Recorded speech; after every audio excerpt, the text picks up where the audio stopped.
যে সকালে দেখেন বাজার থেকে চিংড়ি মাছ নিয়ে আসছে হাফ কেজি চিংড়ি মাছের মধ্যে দেখেন কয়টা মাছের, এই যে মাছের ভিতরে আমি কাটতে গেছি দেখি মাছের ভিতরে এমন এই যে প্লাস্টিকের এমন ইয়া দেওয়া দেখেন।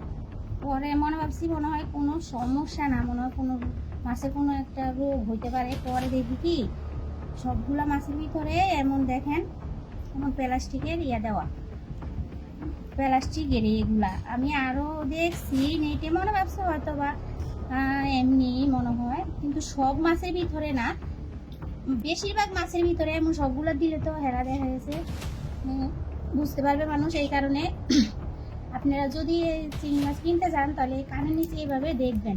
এই যে দেখছেন অবস্থা, দেখেন কি অবস্থা দেখেন। আমি বের করতেছি, এই যে দেখেন।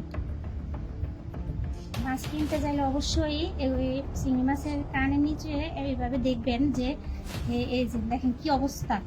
নিজের সাথে না ঘটলে আসলে মানুষ অনেক মনে করে যে নেইটে মানুষ আজে বাজে জিনিস ছাড়ে, বিশ্বাস করতে চায় না, কিন্তু আসলে এই সব কিছু ভুল হয় না। আজকে আমার নিজের সাথে ঘটাতে আমি বুঝতে পারছি, কিন্তু আমি দেখছি আরও কিন্তু বিশ্বাস করি নাই।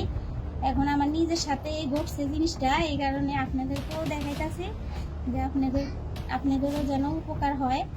এই যে দেখেন কি অবস্থা, দেখেন হাফ কেজি মাছের মধ্যে যদি এতগুলা পাওয়া যায় তাহলে 1 কেজি মাছের মধ্যে কত পাওয়া যাবে আপনি দেখেন, আপনারা এই দেখেন। কিন্তু এটা আপনারা চিংড়ি মাছ কিনতে চাইলে এমনি কানের নিচে এইভাবে দেখেন যে একটা আবরণ, আর এটা আপনি কানে কাটতে চাইলে দেখবেন কি এই ইয়াটা এইভাবে খুলে চলে আসে। আমি তো প্রথম 2-1টা কাটছি, আমি বুঝতে পারি নাই। 700 টাকা করে কেজি নে, নাহলে 1000 টাকা করে কেজি নে, তাও তো মানুষের বিষ খায়, কিনা বিষ খাওয়ার কোনো দরকার নাই।